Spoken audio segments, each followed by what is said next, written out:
What made you move from Detroit to Atlanta? With us owning a tequila brand, we were coming here actually 2 to 4 times a year in Atlanta for events. And we just got so much love every time we came. I was actually in a fire when I was younger and trying to get out of the house with my mother and all of that. And for some reason, the ladder either wasn't coming all the way up or something. And my mom was handing me out the window and I was like scared. And the fireman was like, come on, baby, have faith in yourself. You can do it. She said, So firefighter said that? Oh my gosh. I think that's that moment that was ingrained in me somehow. I have faith in myself. I know who I am. I know what I can do. I know I'm strong. I know I'm a survivor. I know I'm resilient. I know I have a positive mindset. For me, I don't believe in imposter syndrome because I'm like, first of all, most of us are imposters if we really think about it, because we don't technically fit in anywhere. We just, right? But to me, I feel like when I have the inkling of I feel like an imposter, that's when I'm like, oh, I'm meant to be here. Obviously. Right. I mean, that's when I'm like, but that's how you reframe this is when I'm like, this is where I'm supposed to be. And although it feels uncomfortable, push past it. But all of these things, I think, probably, I'm here for a reason. I'm here maybe to tell my stories, give a testimony, help someone in some way, whether it's because of the cancers, maybe, or because of the entrepreneurship, what we've started. It could be anything. Welcome back to the Real Connect podcast. I'm your host, Tamika Carlton, and I'm here with Ferguson. How are you? I'm good. How are you? I'm super good. I'm so excited to have a chat with you. Yeah. How was your ride up? We were just talking about all the drama, and it was actually not a bad ride, right? It wasn't a bad ride. It's just the weather is so cold, and I'm not used to this. Wait a minute, how you gonna be complaining cold and you from Detroit, and it's like 50, it's like 55, and you talking about this? I'm not cold, but I didn't move down here for this type of weather. Listen, like I moved away from this type of weather. I'm with you 1,000%. It's subjective. If I'm in Michigan, okay, I'm good, but I'm in Atlanta. It should not be this way. I mean, it kind of hit us too. We were talking about it, like it just kind of came up. Like we went from like 70 to 50. Yeah. It really quickly. I mean, and we moved here from Chicago, so I understand. So you understand. Yeah. How long have you been here? We have been here 3.5 years. And here is Atlanta, by the way, Correct. y'all. Yeah. 3.5 years. What made you move from Detroit to Atlanta? Several things, personal and professionally. You know, with us owning a tequila brand, we were coming here actually 2 to 4 times a year in Atlanta for events. And we just got so much love every time we came. And so it was just felt probably that Southern hospitality, you know, and it just felt so welcoming and so supportive. Yeah. But also Michigan, the weather. Listen, we it didn't were trying to get away much, from right? the snow. Yeah. I mean, we were talking about it in 2021 about moving here, but in February 2022, we got a 12-inch snowstorm. And my husband was like, yeah, we got to go. He was like, we got to go. I can't even do this no more. I don't blame you because we had that wind chill, I think like 2018 in Chicago, and it was like minus 40. And we were like, nope, it's time to go. But we gave it about a year and a half, and then we were out. We came. No, our decision after that was pretty quick. So that was February 2022. We moved here in July of 2022. Because after that snowstorm, because also we had elderly neighbors, and so my husband was doing their like snow. the snow plowing. He even with the snowblower, shut the door. It was still taking him about 3 hours or so. Shut the door to do all of our snow. You know, so yeah, he was like, I can't even do this anymore. So how's life in Georgia treating you? Life is good. We have gotten so much support since we've been here. I don't know if you know, 2 weeks after I got here, I got a proclamation by the city council of Atlanta. I did. I got a proclamation. So for being a businesswoman, for being an entrepreneur, for being a pioneer. I mean, talk about like alignment and talk about it was meant for you to be here. Like that was validation that you made the right decision. Absolutely, because that was like 2 weeks in. I'm saying. Like, so we were even when we were presented with that before we moved here, and it came from us being here for an event in May of that year. Wow. We were actually one of the VIP sponsors for the Atlanta Jazz Fest. Okay, and along with Tito's, we were the only other sponsor, and we met a lot of people on the city council and just other people in Atlanta, and they loved the story. They loved what we stood for, and they were like, "Yeah, you're coming here. You are an important person coming to Atlanta." Listen, and we want to back you. All right, so you kind of talked about you have a tequila brand. Yes. Talk about the tequila brand. Okay. What is the name? The name is Anteel Tequila. Where did that come from? That is named from the Antillean crested hummingbird. So our logo is a hummingbird, which I love. It is a personal story. My husband and I, in 2016, we weren't married yet. I took him. Okay, I love to tell the story because come on. With a story. So I was taking him on a surprise trip for his birthday. His birthday is in February. Didn't know where we were going. What's his date? He's in Pisces, February 22nd. Okay, got it. Okay. It's National Margarita Day as well. So that's even better. That's ironic, isn't it? Okay, let's go. So I was taking him on a surprise trip. He did not know where we were going until we got to the airport. We went to Dominican Republic. But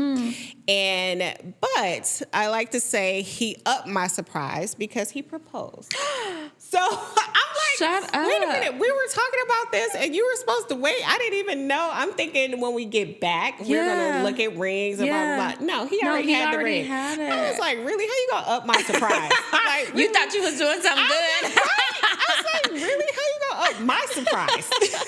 I love that. So that whole weekend, we were actually drinking tequila.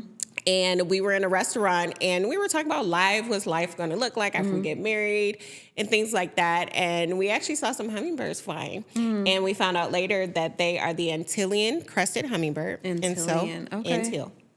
I love that. I love a good story. So, I mean, so you've had the tequila brand for how long? 7 years. 7, yeah, that's a good amount of That's time. a long listen, time. The liquor brands industry is not easy. It is not, especially being a Black woman in the industry, being a woman leading a brand and leading a tequila brand. It is not easy. And from my understanding, correct me if I'm wrong, but like it just came about on a whim ultimately. Like you two were having a conversation, you and your husband, and like what happened? So we're corporate people. We were both in an executive leadership. Right. I am a financial analyst by career, automotive, of course, Detroit. Oh, yes. My husband, yes, my husband was a VP of operations at Quicken Loans, Rocket Mortgage, whatever it's called now. And we kept getting moved around with different things. We were both fixers at our companies, and we just kept getting moved around. And then I was getting laid off. I'm in finance, so a lot of companies move stuff to Mexico or another country, and I was getting laid off. And so we were having a conversation. I like to call it our couch conversation. Right. I love a good couch conversation. Yes. Listen. And so I said, we had a little money, put aside. And I said, so if you could do anything, what would you do? And my husband was like, I would own a tequila brand, but there's no way we can do that. And I was like, why not? That's so wild that was like, and then you were like, why not? And he's like, I don't think we could do that. Yeah. And I was like, I went to prove him wrong. So 2 days later, I found the distillery that we work with today. I speak Spanish, so it was it wasn't a language barrier for me. I found the distillery. I started asking them a whole bunch of questions and things like that. And I was like, I need to get some samples sent. So I got some samples sent, and my husband was still skeptical. He was like, I don't know, this can't work. Or these samples are going to be nasty and all of this stuff. I was like, just wait. So we got the samples. We had a little tasting party with friends. Oh my goodness. He was like, okay, maybe this might be pretty good. Right. Like, these might be pretty good. This is actually real. This might be pretty good. And he was like, do you really think we can do this? And I was like, I'm going to come up with a budget, so we can that financial background came into play. Yeah. I was like, so we can do a small batch, proof of concept. You have to do that. We went back and forth with our distillery, creating our recipe that we wanted to have. And then, we started... after that tasting session, and he's like, if you really think we can do this, come up with a budget and we can move forward. And I said, okay, if I get this tequila made and I get it here, you need to sell it. And that was our roles put immediately. At that point in time. Like, it was like, if I do this, you got to sell. Yep, and that is our role today. So, we are still in those roles. I am, operations, I'm logistics, I'm finance, all of those things. He is branding, marketing, sales, all of that. So, yeah. Are you happy that because I feel like a lot of people, when they pursue endeavors, they think too hard? Are you happy that you did not think too? Because it sounds like you didn't really have to think about the doubts or the things that could happen. You just kind of said, let's just pursue? One of the things I found, I am a 20-year pancreatic cancer survivor, right? And I am a 13-year breast cancer survivor. So I am a person that has faith in self. And I am a person that if I say or am trying to do something, I'm going to have faith in that. I'm going to have faith in myself, not whatever it is. I'm going to have faith in what I can do to make that happen. So I didn't have any fear about it. I was just like, okay, so let me figure this out on how to do that. I actually was looking for maybe like a blueprint or something like that. There no blueprint on how to start a tequila brand. Yeah. There is some information about other spirits, but not a tequila brand. Interesting. And me asking questions to my distillery, I got a lot of information from that. I did a lot of research, and I'm a planner as well. So, I came up with the way to do it. I mean, congratulations on taking the initiative alone, because that's a big deal. Yeah. I feel like a lot of people would hinder themselves before they could even get to the place where they want to, where they want to go. A lot of people let fear stop them. I am a person, it's not that I'm without fear. I am just more of a person that has faith in herself and what I can do. And you would attribute that to you being a survivor of pancreatic cancer and of breast cancer, would you say? I think it's my whole life. It's been my whole life. I am a national speaker as well. So I do speak at different events and conferences. I actually spoke at Harvard in September. Congrats. That's amazing. Yeah. So I have a story that I tell about when I truly feel that faith in myself was instilled in me. I was actually in a fire when I was younger, and trying to get out of the house with my mother and all of that. And I remember the firemen said, because of course I was 5 years old. I was a little baby. Oh my goodness. And that's a lot. Coming out of the window, and for some reason the ladder either wasn't coming all the way up or something, and my mom was handing me out of the window, and I was like scared. And the fireman was like, come on, baby, have faith in yourself. You can do it. She said, so firefighter said that? Oh my gosh. I think that's that moment that was ingrained in me somehow. You just, you went to the firefighter. I got out of the ladder. Yeah, I'm still here. Oh, Lord. Because my mother and I would have actually perished because our dog woke us up because it was like 3 a.m. And we would have died in our sleep from smoke inhalation if he wouldn't have woken us up. So, yeah, I wouldn't even be here having this conversation with you. I mean, I feel like you have so much of a story. Seriously. It's a lot. Yeah, it's a lot going on. Right. How do you be coping through all of the things? Because sometimes I tell people just different stories, different parts of my life, and they're like, "How old are you?" You've had so much stuff going on. What? How old are you? Yes. What have you done to just get through all of this stuff? Yes. What have you done? I don't know. I'm like, I have faith in myself. I know who I am. I know what I can do. I know I'm strong. I know I'm a survivor. I know I'm resilient. I know I have a positive mindset. So I mean, even going through cancer twice. How do you think you made it out? Mindset. And when you say mindset, because that's a cliche term in this day. I mean, I hear it far too often, and sometimes the people that are preaching it, I'm like, stop. Right. But what does that mean to you? So when I was diagnosed with pancreatic cancer and I was going into the surgery, first of all, I was 32 at that time. Oh my gosh, I was so very young. So young. And were you having symptoms? Were you? No, I was actually training for a marathon at the time. Wow. And the only reason I went into the hospital is because I was presenting with 106 fever. And that is seizure territory. But after all of that, and I went in the hospital, and the doctor was telling me, you're going to have a surgery. I'm 32. I'm still climbing a corporate ladder. I was like, okay, so can we do this with some lasers? Yeah, can I be out of here in a couple of days? Yeah. And he looked at me like, woman, what is wrong with you? This is serious. He's like, no, you're going to have an actual surgery, and it's going to be a long surgery. Wow. And he, described everything that they were going to do. And I said, okay. I said, I'm going to get through this. And I say mindset because the whole time I wasn't sad or like, oh my God, woe is me, I have cancer or anything. I was like, I am going to be fine. I am going to get out of here, and I'm going to keep moving. And that was my mantra to myself the whole time. It was never... Like, you never got scared? I never got scared. I never was like, oh my God, what's going to happen?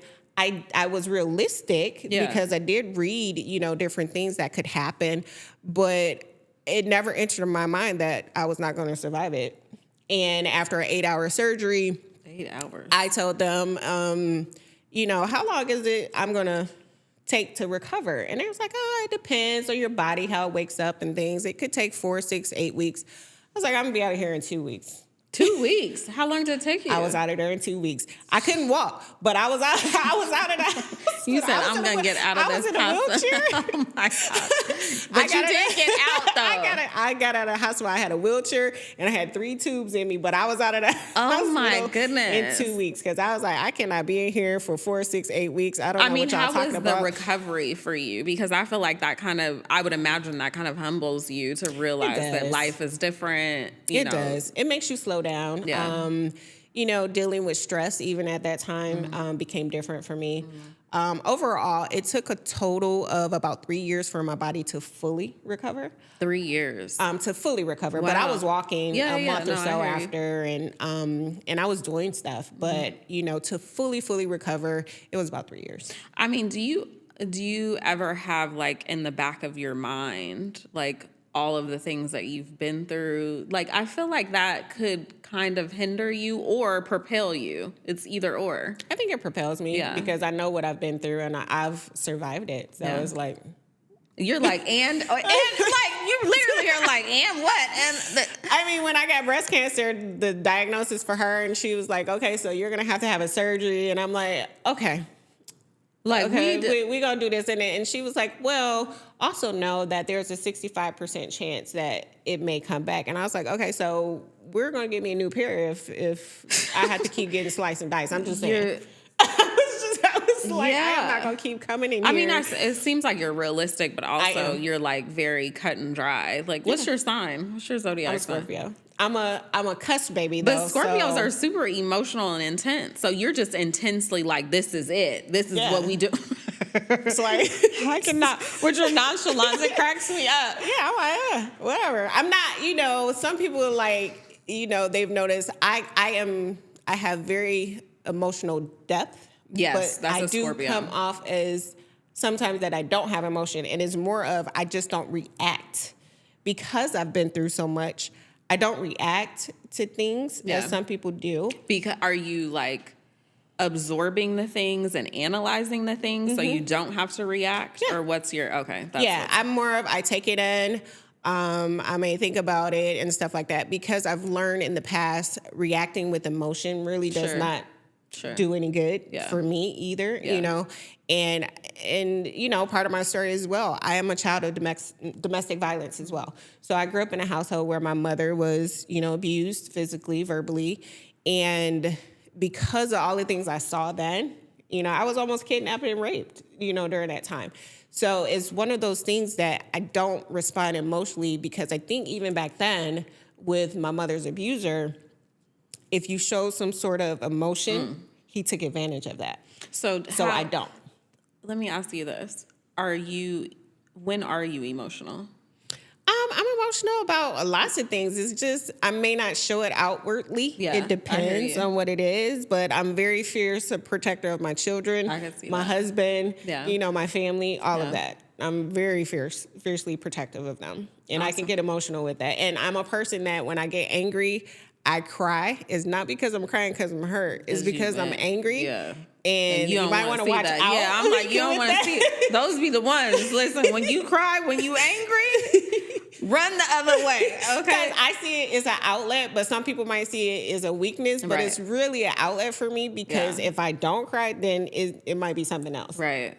And you want me to cry. Right. Like, please release somehow, but it ain't on me. Okay. So how has you've experienced cancer and surgeries. How is that kind of transition into you being very adamant about pursuing this entrepreneurship and making this tequila brand a success? Because you only have one life. And I could have been taken out with pancreatic cancer. Thankfully, it was found early. We have so many examples of people that it was not found early and they perish very quickly. It's very fast. Yeah, pancreatic cancer is not a positive one that you want. No, and it's funny because even one of the richest men in the world who got pancreatic cancer, and then for a year he was trying alternative methods, and then they didn't work, and so then he had the same surgery I had, and he passed. He passed a year later after having that. I had it as well, but I'm still here 20 years later. Oh my goodness. So being an entrepreneur, I've always been an entrepreneur. I've always had a corporate job, but I've always had a hustle on the side. You know, Detroit hustles harder type of thing. Hello. We need that. I always had some sort of hustle, so I've had many businesses. I've had many different careers. I was a model at one time. I've done, I was a personal chef at one time as well. But entrepreneurship is in my blood, I feel. But I do feel that we only have one life. And if you don't go for it, you'll always regret it, maybe. I mean, yeah. Do you feel like you're like all of these things have happened to you for a reason? Is it for your testimony? Is it for what is... You know what? People say that because I survived pancreatic cancer. I survived breast cancer. I do live with something, because my husband was always like, you never mention it, but I do live with something called neutropenia as well. I say it's a consequence of pancreatic cancer. It is more of a bone marrow thing. So if it gets very serious, I would have to have a bone marrow biopsy because basically my body does not regenerate or make red blood cells as it should. So that's something that I do live with. But all of these things, I think, probably, I'm here for a reason. I'm here maybe to tell my stories, give a testimony, help someone in some way, whether it's because of the cancers, maybe, or because of the entrepreneurship, what we started. It could be anything. Yeah. Yeah. I mean, it got to be. Okay, I'm just saying. It got to be. I always say it's been about 5 times I've almost passed away in my life. So I'm still here. So it's got to be a reason I'm still here. I mean, well, thank God for that. Okay. And thank God for the story and you being able to share your story and be comfortable sharing your story. Have you always been comfortable with being able to talk about all of your experiences? Because no. Yeah, see. Actually, I wasn't. After the pancreatic cancer surgery and just that whole experience, I actually didn't talk about it for about 5 years. And what brought me out is I was working and I met a lady and she has big diagnosed with stomach cancer. And she was from Europe and she was going back home to have the surgery and be with her family. And she said she was scared, and something just told me, tell her about the pancreatic cancer experience. And so I told her, and she was like, you know what? Never not tell that story. She's like, because you just helped me. She's like, you gave me hope. She was like, if you can help one person, you need to continue to tell this story. No. So after that, I started talking about all this stuff. No, that's good. Yeah. That's great. I don't think we realize how much our experiences really are influential and impactful to other people. Yeah. And that's kind of one of the reasons why I started the podcast, because I felt like, it's hard to be vulnerable and like transparent and share the truth of what you've experienced. And it's just hard to find a space for that. Sometimes it is. And I think that so many people are looking to hear something that's resonating for them to be able to connect and recognize that, oh, I'm capable. Oh, maybe I have some other endeavor that I can pursue. So all of that. So you were in finance for years. Yes, a lot. The joy of your life. The joy of a spreadsheet, right? Oh, I hate a spreadsheet. I hate to see a spreadsheet coming, okay? I'm a master at it, but I don't like it as much. But listen, we need you, okay? What skills, obviously, finances, but just organizational. I think a lot of times, too, and I ask this because I think a lot of times people don't realize that there's keys to the journey. And there's keys to the journey and of how you can be successful. So you being in finance, how has that moved over to you being successful in this entrepreneurship venture with Anteel Tequila? I mean, it's always making sure, my husband likes to tell the story when we first started and I made a budget and of what we could get with our first shipment. And when everything was done and we made our payments and stuff, I was literally within, what was it, $100 or so, or $10 or $1. I forgot what it was. It was $100. It was like good though. Yeah, like within that budget that I forecasted. So some of those, I mean, that's so important. So many entrepreneurs, CEOs they don't realize the numbers matter. Always. And like the profit margin.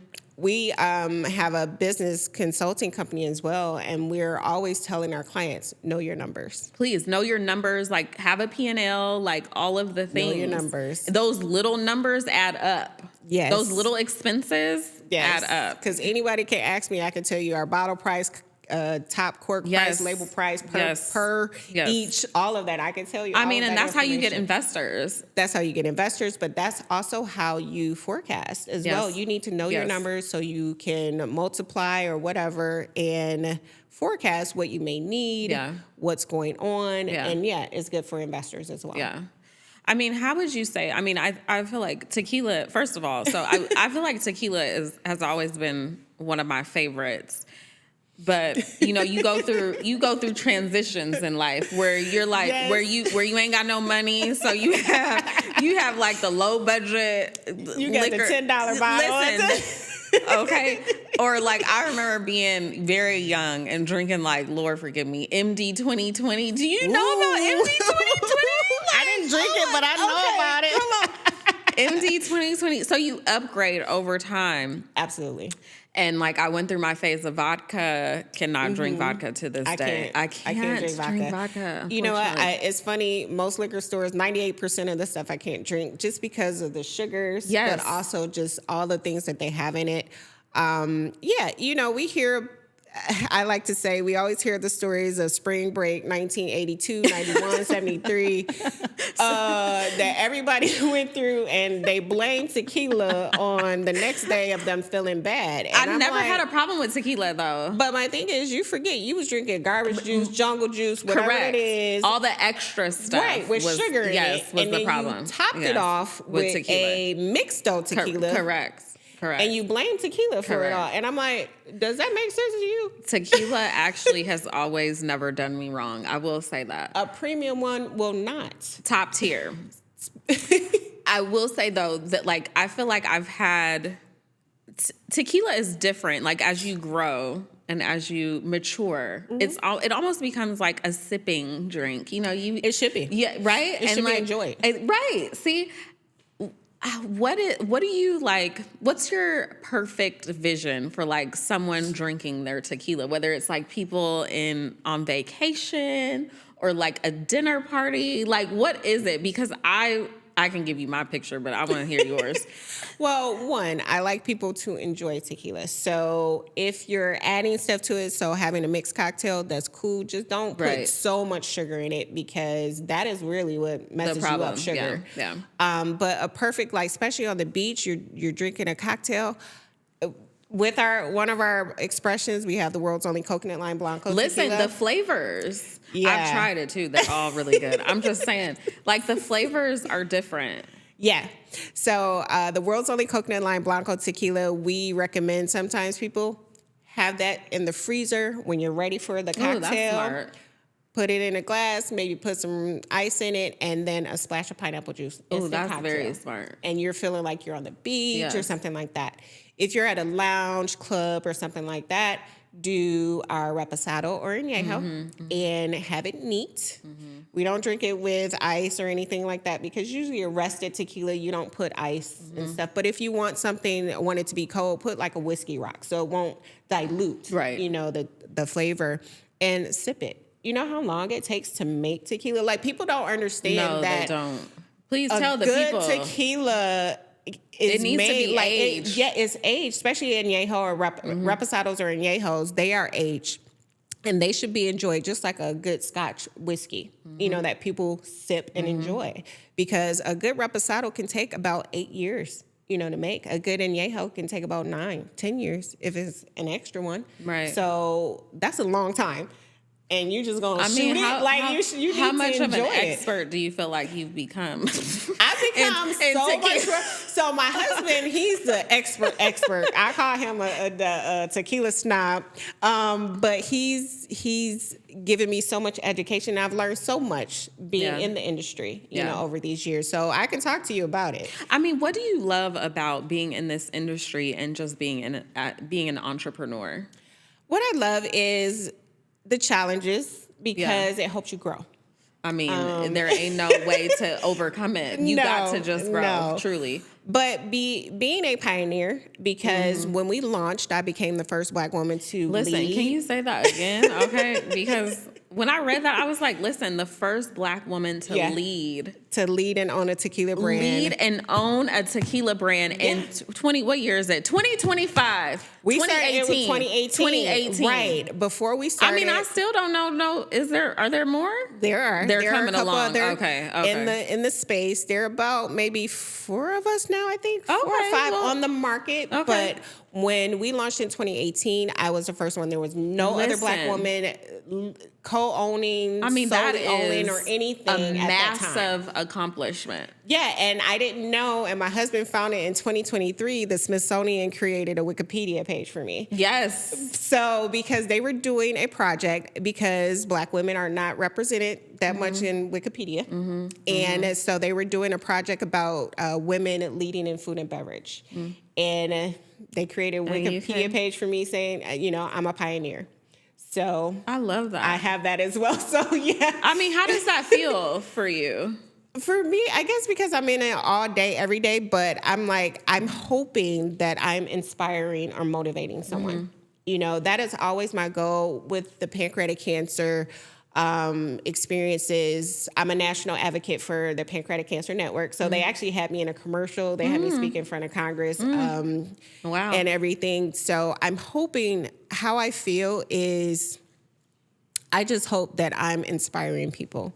I feel amazing about it, but I hope it's helping others. Yeah. And motivating others. Yeah. Like that's the purpose that's the person of doing all the work too. It's like, what else is it really for? Yeah. You know, it's like, yes, it's great to accomplish things, but also hopefully someone else sees it and recognizes that. I'm hoping that I'm motivating people and getting them out of that fear. We all have fear. We all have fear because you don't know when something is going to work out, when you don't know what to do, maybe you have to move past it. You have to. Well, you have to be willing to figure it out as you go, because the truth is that no one knows what they don't know. Like all of these rich people that have made it, they don't know, they did not know. Yeah.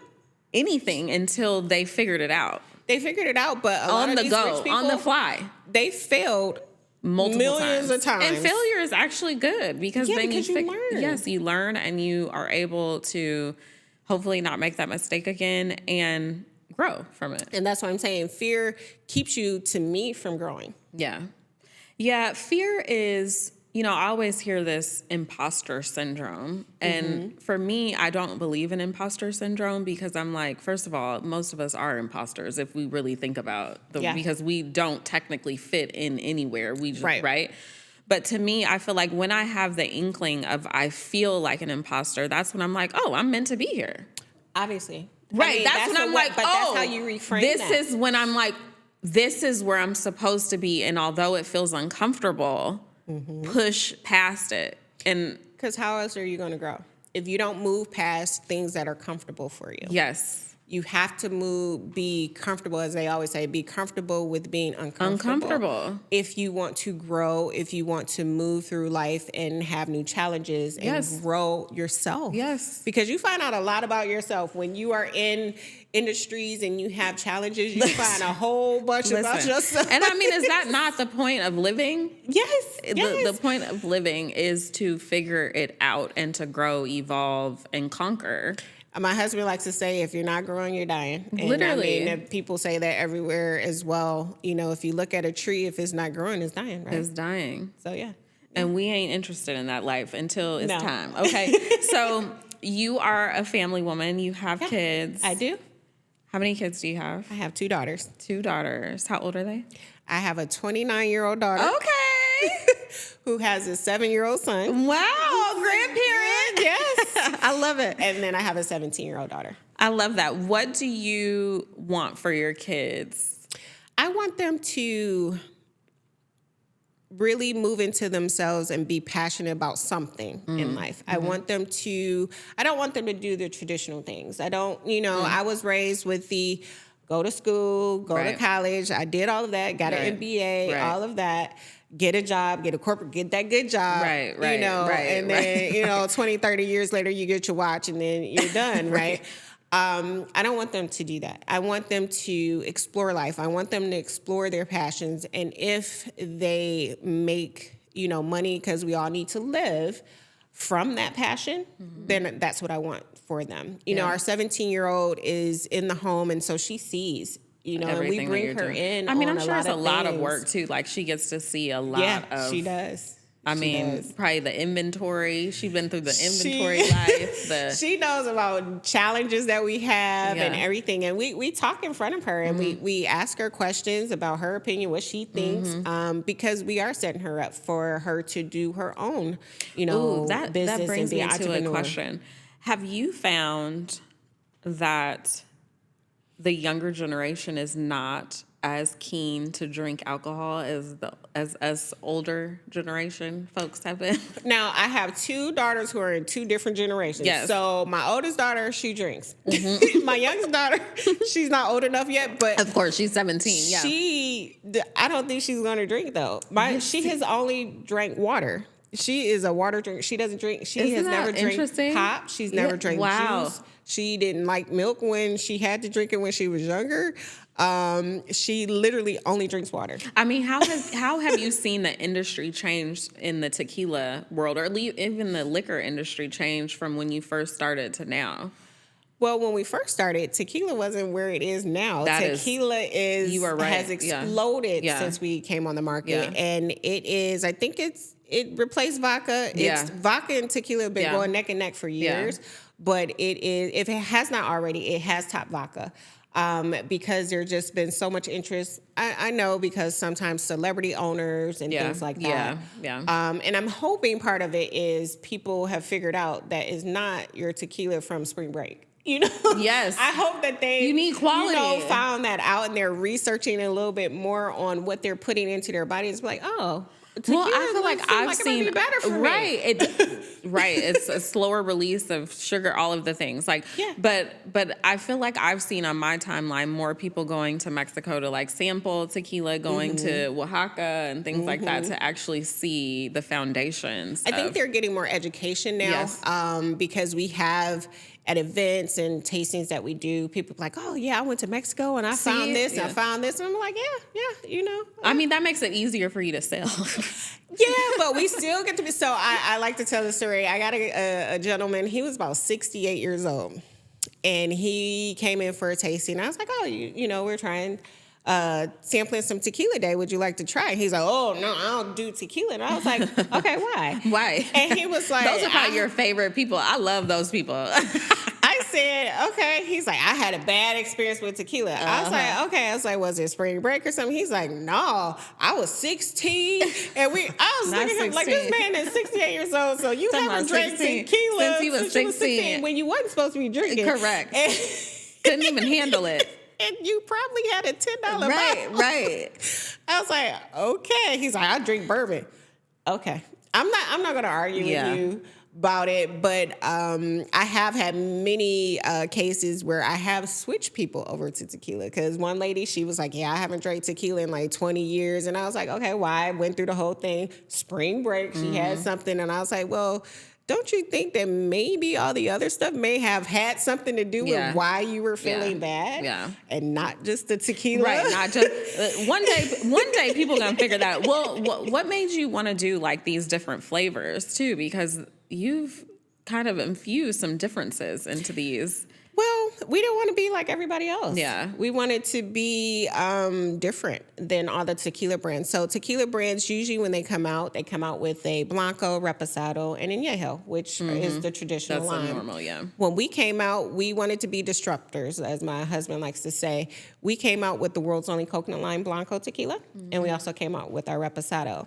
And we did that because, again, being disruptors, being different, and that gives you, I guess, a little visibility because it's something different, than most tequilas.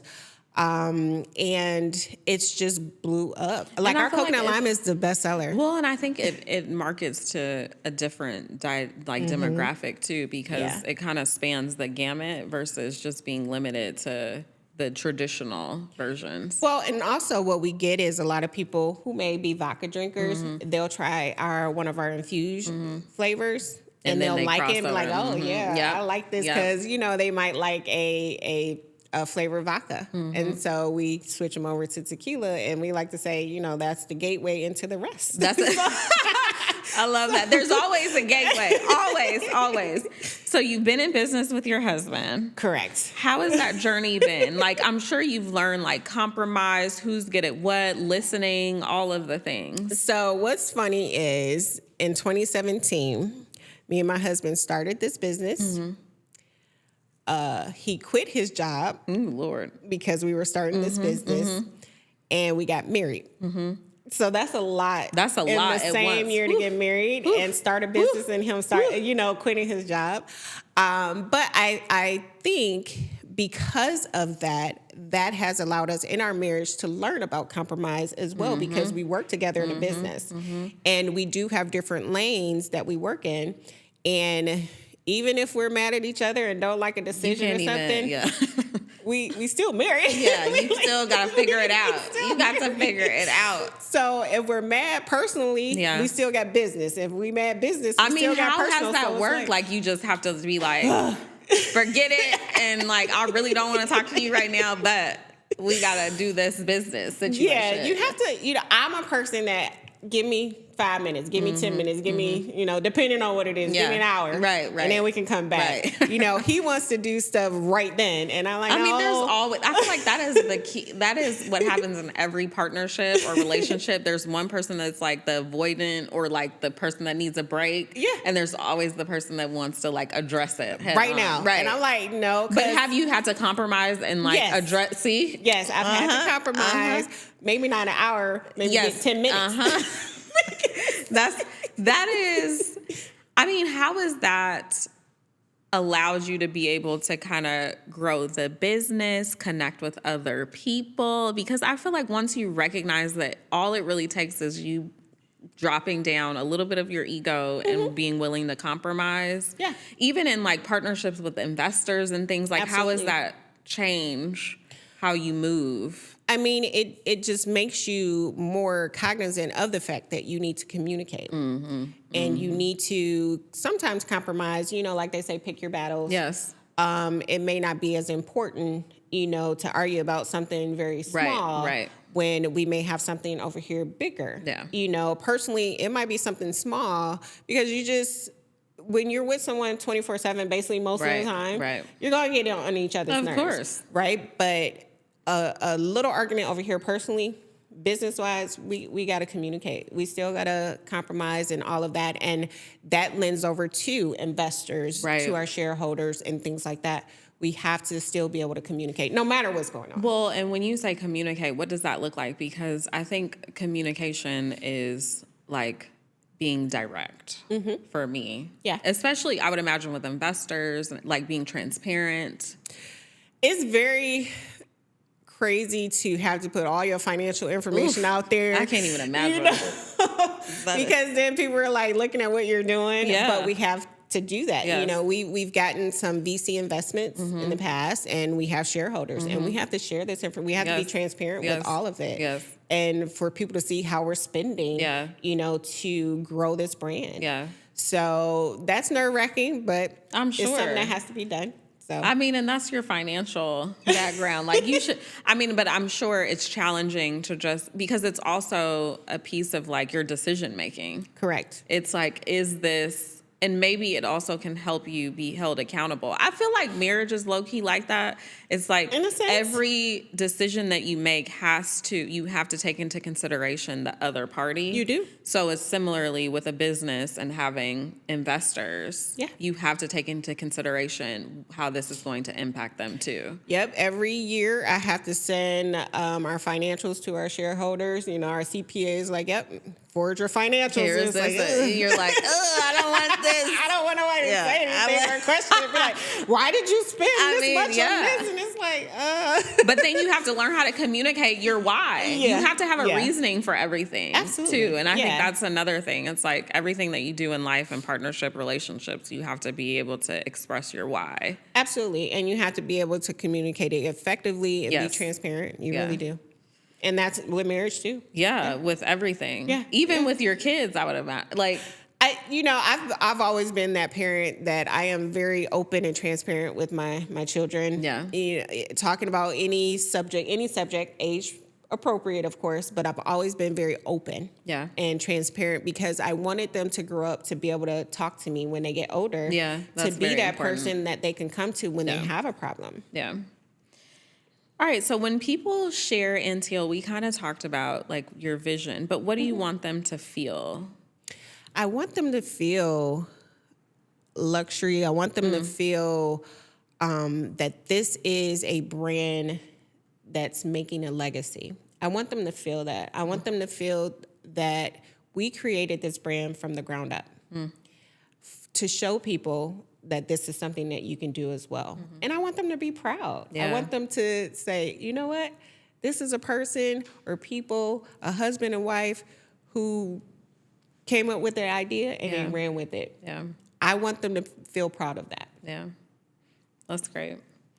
If you think about like connection to health, to legacy, you talked about legacy, to love, what do you think is the most overlooked part of your story? Like, whether it's personal story, whether it's with Anteel, just like, what do you think people could be missing about the brand? I don't know about missing from the brand because our story is truly out there about how we started it.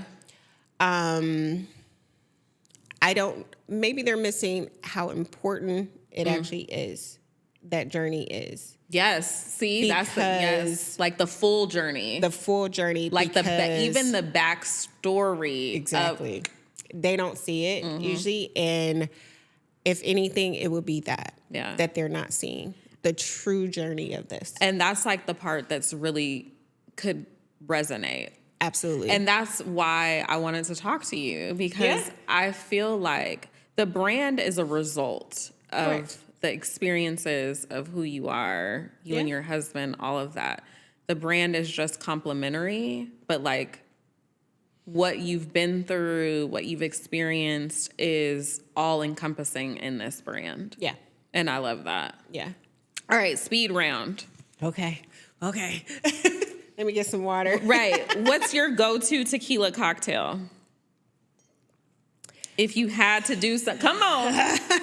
Right now, blood orange and cranberry juice.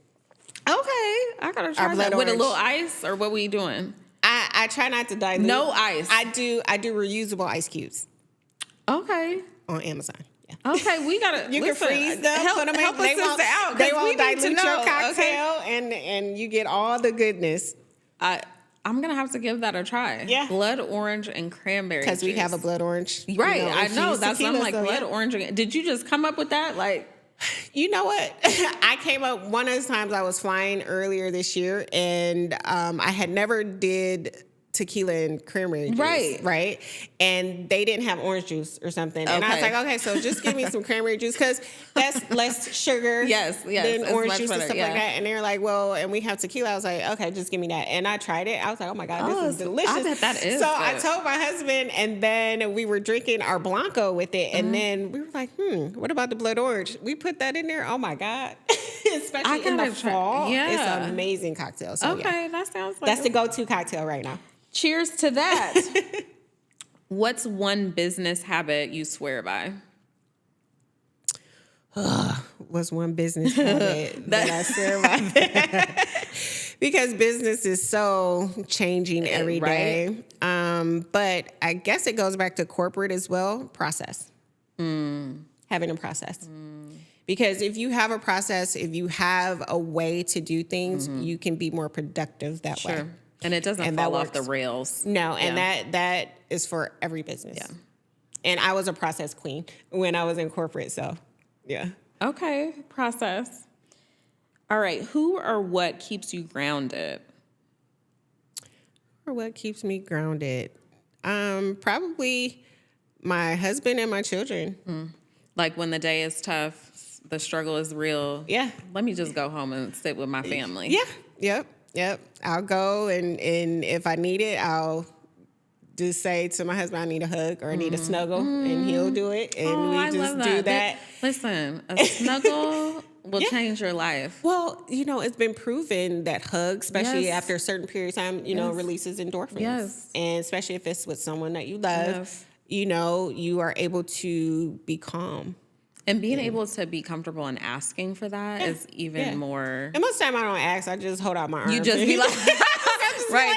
That sounds about right. That's what I do too. All right. Lastly, real connection feels like. Real connection feels like good energy.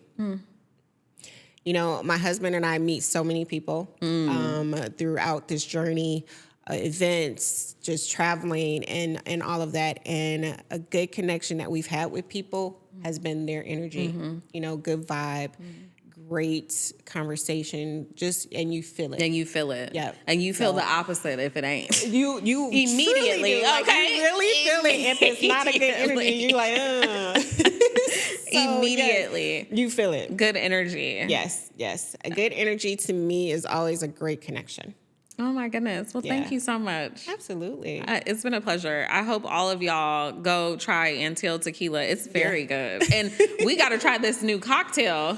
Yes. With blood orange and cranberry juice. For the fall. Yes. My husband makes some amazing cocktails for the fall. And since we're from Michigan, we used to do apple cider cocktails, like apple cider margarita or something like that. Or hot apple cider with our reposado. Telling you, or some hot chocolate with one of our tequila. Chocolate. We've done peppermint hot chocolate with our coconut lime tequila. Okay. And you might think it don't go, but it is delicious. I'm like over here like looking at my husband like, remember this. That and tequila mimosas are very popular. Oh yeah, that's the new age way of I approve of that. We're in several restaurants, but a very popular restaurant here in Atlanta, they have our tequila sunrise mimosa on the menu. Oh my goodness. And that sounds popular. Delicious. It's amazing. Well, I feel like so many things are going up for you, and it's only going to get better. So thank you so much for joining us. Thank you for having me. Until next time, y'all, The Real Connect.